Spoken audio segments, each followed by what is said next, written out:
រោងចក្រនុយក្លេអ៊ែរ3កន្លែងរបស់អ៊ីរ៉ង់ត្រូវបានបំផ្លាញខ្ទេចគ្មានសល់ក្រោមការវាយប្រហារពីសំណាក់សហរដ្ឋអាមេរិកប្រមុខសេដ្ឋវិមានរបស់លោកដូណាល់ត្រាំបានចេញមកបញ្ជាក់ពីការវាយប្រហាររបស់សហរដ្ឋអាមេរិកទៅលើប្រទេសអ៊ីរ៉ង់ដែលបានកំទេចទីតាំងនុយក្លេអ៊ែរចំនួន3កន្លែងនៅក្នុងប្រទេសអ៊ីរ៉ង់ផងដែរប្រមុខសេដ្ឋវិមានរូបនេះបានបញ្ជាក់រឿងមួយនេះនៅលើបណ្ដាញសង្គម Truth Social ដោយលោកបានសរសេររៀបរាប់ថាយើងបានបញ្ចប់ការវាយប្រហារប្រកបដោយជោគជ័យទៅលើទីតាំងនុយក្លេអ៊ែរចំនួន3ទីតាំងនៅក្នុងប្រទេសអ៊ីរ៉ង់ក្នុងនោះទី1រួមមានទីតាំង Flowdown ទី2គឺទីតាំង Natan និងទី3ទីតាំង Afahan ហើយឥឡូវនេះយន្តហោះចម្បាំងទាំងអស់របស់យើងកំពុងស្ថិតនៅក្រៅលំហអាកាសរបស់អ៊ីរ៉ង់មិនយូរប៉ុន្មានក្រោយមកលោកដូណាល់ត្រាំដែលជាប្រធានាធិបតីរបស់សហរដ្ឋអាមេរិកលោកក៏បានបង្ហោះសារមួយទៀតដែលបានអះអាងថារោងចក្រនុយក្លេអ៊ែរ Fordown របស់អ៊ីរ៉ង់គឺបានគំទេចបាត់ទៅហើយជុំវិញការវាយប្រហារនេះមន្ត្រីសហរដ្ឋអាមេរិកម្នាក់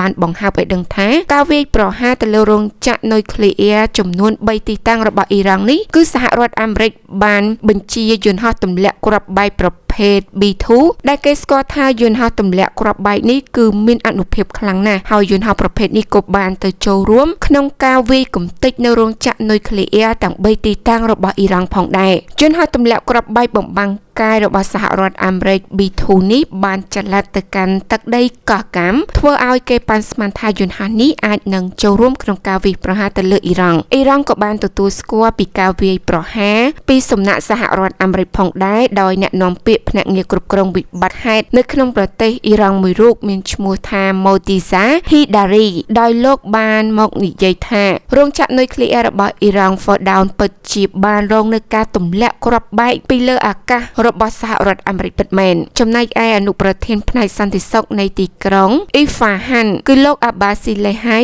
បាននិយាយថាការផ្ទុះជាច្រើនលើកគឺបានលើនៅរោងចក្រនុយក្លេអ៊ែរ Nanta និងរោងចក្រនុយក្លេអ៊ែរ Isfahan របស់អ៊ីរ៉ង់ហើយយើងក៏បានឃើញពីការវាយប្រហារនៅទីនោះផងដែរសូមជម្រាបថាស្ថិតនៅចម្ងាយប្រហែល96គីឡូម៉ែត្រភាគខាងត្បូងនៃទីក្រុងតេរ៉ង់រោងចក្រចម្រាញ់នៅសារធាតុអ៊ុយរ៉ាញ៉ូមនៅរោងចក្រទី1ឈ្មោះថា Fordow គឺស្ថិតនៅក្នុងតំបន់ភ្នំមួយដែលនៅជិតទីក្រុងខ្វាំនៃប្រទេសអ៊ីរ៉ង់រោងចក្រក្រោមដីមួយនេះគឺមានផ្លូវរួមក្រោមដីដ៏សំខាន់ចំនួន2ឯណោះដែលគេប្រើសម្រាប់បង្កើននៅសារធាតុអ៊ុយរ៉ាញ៉ូមក៏ដូចជាបណ្ដាញផ្លូវរួមក្រោមដីតូចៗផងដែរក្រោយពីសហរដ្ឋអាមេរិកបានកំទេចទីតាំងរោងចក្រនុយក្លេអ៊ែរចំនួន3កន្លែងរបស់អ៊ីរ៉ង់រួចហើយមកសហរដ្ឋអាមេរិកក៏បានប្រកាសព្រមានឲ្យកងទ័ពរបស់ខ្លួនត្រៀមទទួលយកការសងសឹករបស់អ៊ីរ៉ង់មកលើខ្លួនវិញខណៈក្នុងនោះប្រទេសអ៊ីស្រាអែលក៏កំពុងតែមានការប្រុងប្រយ័ត្នដូចគ្នាផងដែរសហរដ្ឋអាមេរិកគិតថាបន្ទាប់ពីខ្លួន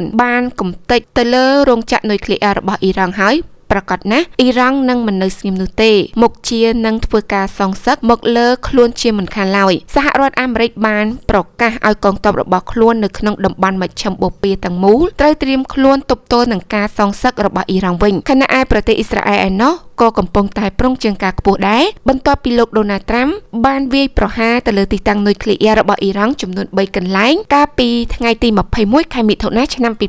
2025នៅក្នុងសេចក្តីប្រកាសមួយបណ្ដាមេទ័ពរបស់សហរដ្ឋអាមេរិកបានប្រាប់ដល់ទាហានរបស់ខ្លួនថាអ៊ីរ៉ង់នឹងធ្វើការឆ្លើយតបដោយកំណត់គោលដៅទៅលើមូលដ្ឋានទ័ពក៏ដូចជាទ្រព្យសម្បត្តិរបស់សហរដ្ឋអាមេរិកនៅក្នុងតំបន់មជ្ឈិមបូព៌ាទាំងមូលដែលមានកងទ័ពសហរដ្ឋអាមេរិកឈរជើងនៅទីនោះហើយអ៊ីរ៉ង់ក៏ប្រហែលជានឹងមានក្រុមសកម្មប្រយុទ្ធឬក៏ពួកដែលជាសម្ព័ន្ធមិត្តរបស់អ៊ីរ៉ង់នៅប្រទេសផ្សេងៗទៀតរួមទាំងនៅក្នុងទឹកដីសហរដ្ឋអាមេរិកផងដែរអាចនឹងធ្វើការវាយប្រហារមកលើជនជាតិអាមេរិកព្រមទាំងនៅទីតាំងនានារបស់សហរដ្ឋអាមេរិកជាច្រើនកន្លែងផ្សេងទៀតចំណែកឯប្រទេសអ៊ីស្រាអែលវិញក្រោយពីសហរដ្ឋអាមេរិកបានទម្លាក់គ្រាប់បែកនុយក្លេអ៊ែរបំផ្លាញទៅលើរោងចក្ររបស់អ៊ីរ៉ង់ចំនួន3កន្លែងរួចមកអ៊ីស្រាអែលឯនេះវិញក៏បានបង្កើនកម្រិតប្រុងប្រយ័ត្នផងដែរដោយនាយករដ្ឋមន្ត្រីនៅក្នុងប្រទេសអ៊ីស្រាអែលបានប្រកាសដល់ប្រជាពលរដ្ឋរបស់ខ្លួនថាគឺអនុញ្ញាត ឲ្យប្រជាជនរបស់ខ្លួនធ្វើតែសកម្មភាពណាដែលចាំបាច់ប៉ុណ្ណោះប្រសិនបើមិនមានកិច្ចការងារណាចាំបាច់នោះទេមិនគួរចេញទៅខាងក្រៅឡើយពីព្រោះថាវាអាចប្រឈមទៅនឹងគ្រោះថ្នាក់ដោយគេគិតថាអ៊ីរ៉ង់មុខជានឹងធ្វើការសងសឹកទាំងទៅលើសហរដ្ឋអាមេរិកនិងមកលើប្រទេសអ៊ីស្រាអែលបើយោងតាមសេចក្តីថ្លែងការណ៍របស់យោធាអ៊ីស្រាអែលគឺបានសម្រេចចិត្តផ្លាស់ប្ដូរការដាក់កំហិតទៅលើសកម្មភាពនានាមួយផ្នែកទៅជាការដាក់កំហិតទាំងស្រុងតែម្ដងក្នុងនោះរួមទាំងការហាមឃាត់ប្រជាពលរដ្ឋរបស់ខ្លួនទៅលើសកម្មភាពអប់រំការជួបជុំគ្នានិងនៅកន្លែងធ្វើការជាដើមលើកលែងតែលើវិស័យសំខា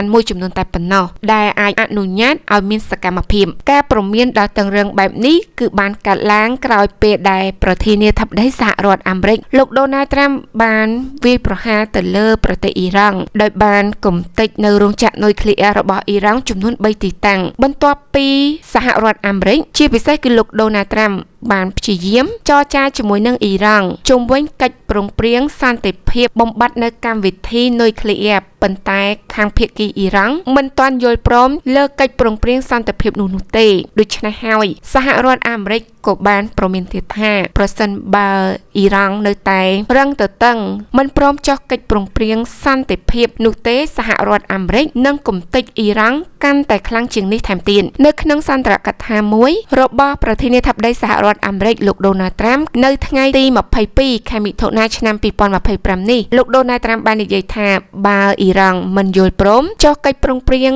ស្វែងរកសន្តិភាពលុបបំបាត់កម្មវិធីនុយក្លេអ៊ែរទេនោះការវាយប្រហារនៅថ្ងៃមុខសហរដ្ឋអាមេរិកនឹងធ្វើខ្លាំងជាងនេះឆ្ងាយណាស់ដាក់ទៅលើអ៊ីរ៉ង់ដោយក្នុងនោះប្រធានាធិបតីសហរដ្ឋអាមេរិកដដែលរូបនេះថែមទាំងបានប្រមានទៀតថាបើមិនចង់ស្វែងរកសន្តិភាពទេអ៊ីរ៉ង់ប្រកាសជានឹងជួបនៅសោកនាដកម្មដ៏អាក្រក់ជាងនេះដែលអាមេរិកកំពុងតែធ្វើដាក់ទៅលើប្រទេសអ៊ីរ៉ង់បច្ចុប្បន្ននេះខ្លាំងច្រើនដងជាងនេះទៅទៀតលោកដូណាល់ត្រាំបានបន្តទៀតថាត្រូវចាំថាមានគោលដៅនៅសល់ច្រើនទៀតដែលអាមេរិកមិនទាន់បានធ្វើដោយក្នុងនោះលោកក៏បាននិយាយរៀបរាប់បន្ថែមថាយប់នេះគឺជាយប់ដ៏លំបាកបំផុតសម្រាប់ពួកគេហើយក៏ប្រហែលជាយប់ដ៏សាហាវបំផុតដែរប៉ុន្តែប្រសិនបើអ៊ីរ៉ង់ស្វែងរកសន្តិភាពមិនបានលឿនទេនោះយើងឆ្ពោះទៅកាន់គោលដៅផ្សេងទៀតរបស់យើងនឹងមានភាពសាហាវជាងនេះដែលមានភាពជាក់លាក់មានល្បឿនលឿននិងជំនាញថែមទៀតនេះគឺជាព្រឹត្តិការណ៍អន្តរជាតិដែលកំពុងតែមានការក្តៅគគុកខ្លាំងមែនទែនហើយ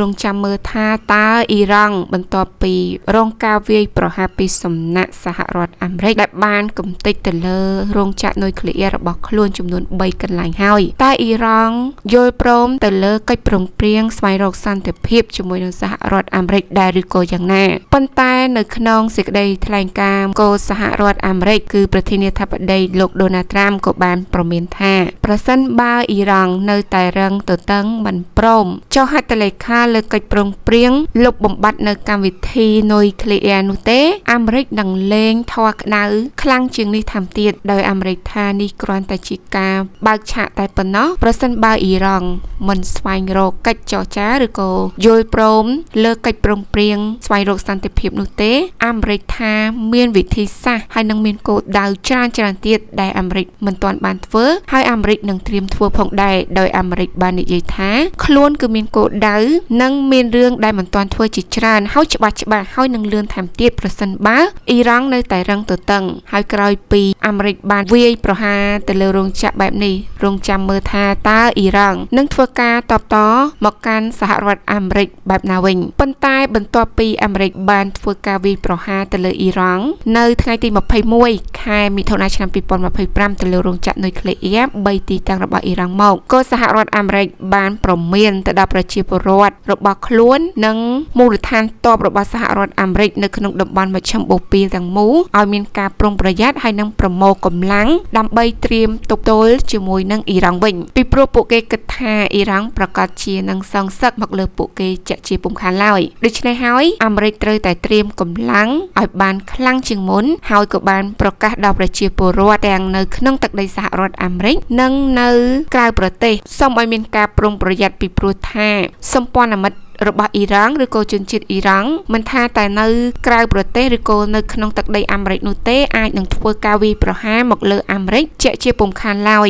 មិនត្រឹមតែប៉ុណ្ណោះនោះទេសូម្បីតែអ៊ីស្រាអែលឯណោះវិញក៏បានប្រមានដល់ប្រជាជនរបស់ខ្លួននិងបានប្រុងជើងការខ្ពស់ផងដែរបន្ទាប់ពីសហរដ្ឋអាមេរិកបានវាយទៅលើរោងចក្រនុយក្លេអ៊ែររបស់អ៊ីរ៉ង់រួចមកពីព្រោះថាអាមេរិកនិងអ៊ីស្រាអែលបើសិនជាអ៊ីរ៉ង់វាយគឺអាចនឹងសងសឹកទាំងពីរហ្នឹងចឹងហើយបានអ៊ីស្រាអែលប្រកាសឲ្យប្រជាពលរដ្ឋរបស់ខ្លួនថាបើសិនជាមិនមានការចាំបាច់ទៅលើសកម្មភាពណាមួយនោះទេសូមកុំចេញទៅក្រៅឲ្យសោះព្រោះគេអាចសន្និដ្ឋានបានថាអ៊ីរ៉ង់ប្រកាសជានឹងវាយប្រហារសងសឹកមកវិញជាមិនខានឡើយដូច្នេះហើយបានជាអ៊ីស្រាអែលប្រកាសឲ្យប្រជាពលរដ្ឋរបស់ខ្លួនមានការប្រុងប្រយ័ត្នជាខ្លាំងហើយក្នុងនោះអាជ្ញាធរនៅក្នុងប្រទេសអ៊ីស្រាអែលក៏បានរឹតបន្តឹងហាមឃាត់ទៅលើវិស័យអប់រំហើយនិងលើវិស័យមួយចំនួនផងដែរលើកលែងតែលើសកម្មភាពចាំបាច់សំខាន់ខ្លាំងបំផុតតែប៉ុណ្ណោះដែលអនុញ្ញាតឲ្យមានសកម្មភាពដូច្នេះមានតែរងចាំតាមដានមើលថាតើប្រទេសអ៊ីរ៉ង់នឹងធ្វើ